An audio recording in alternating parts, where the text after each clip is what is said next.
Hello, fellow patriots, and welcome back to Red Rights and You.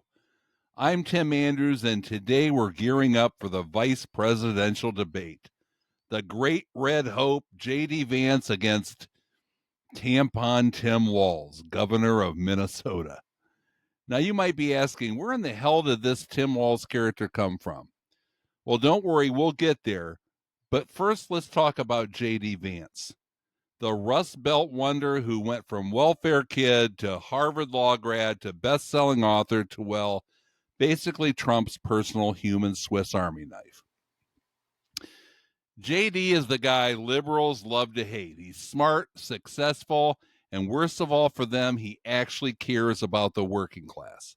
That's right, folks. Vance isn't interested in drinking soy lattes while talking about structural inequity or whatever. This is a guy who knows how to fix an engine, bait a hook, and probably start a campfire with nothing but a magnifying glass and the sheer power of his American grit. And Vance has his fingers on the pulse of what real America wants: border security, economic nationalism, and making sure China knows they can't keep eating our lunch while Joe Biden naps through his afternoon tapioca. He's all about tearing down the bureaucratic elites who spent decades in Washington trying to turn America into a corporate welfare state while selling out the middle class. Let's remember, though, back in the day, JD wasn't exactly on the Trump train. In fact, he was waving it down, trying to hop off, saying Trump was an existential threat.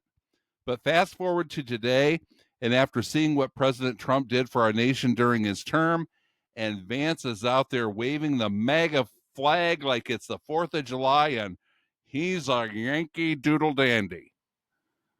But unlike some of these phony Trump conservatives, JD actually learned his lesson. He saw what the people wanted and he made the pivot. Now, that's not flip-flopping, folks. That's called listening to your base. Something Tim Walz wouldn't know if it hit him upside the head with a frozen fish. And expect Vance to bring some fire, strong borders, anti-big tech, America First policies, the kind of red meat conservatives have been starved for since the rhinos took over the buffet. And just wait for him to start drilling into Walz on the economy, because Vance knows how to sell policies that actually work for Main Street America. And you can bet he's going to mention how big tech censorship has hurt middle America and how Tim Walz would probably hand over your personal data to Zuckerberg if it meant getting a big fat donation check. On the other side of the stage, we've got Tim Walz, a man who claims to have been a football coach, but acts more like the captain of the cheerleading squad. He'll hop around, waving both hands in the air in an attempt to bring the heat. But the only fire he could truly bring would be if he brought pictures of downtown Minneapolis during the riots. And don't let his act fool you. Walz is your typical liberal bureaucrat who's hell-bent on making sure the government runs every aspect of your life, right down to how many masks you have to wear while sitting alone in your car. Walz's claim to fame is running Minnesota into the ground with insane taxes, ridiculous COVID lockdowns, and enough regulations to make a Soviet central planner blush. During COVID, this guy locked down Minnesota like he was waiting for the zombie apocalypse. He shut down businesses and killed livelihoods, but hey, at least they got to keep the 10,000 lakes, right? And speaking of Walz's stellar leadership during COVID, let's not forget that under his watch, Minneapolis became ground zero for the BLM riots.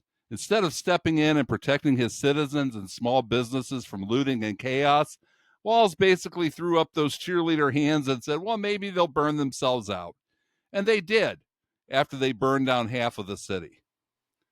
So that's something to look forward to, right? A VP who has experience watching cities collapse into chaos while giving soft lectures about social justice instead of calling in the National Guard. And you can expect Walz to get up there and do what he does best: bore you to death with bureaucratic jargon, throwing around words like equity, and he'll probably boast about how his state's cold weather builds character.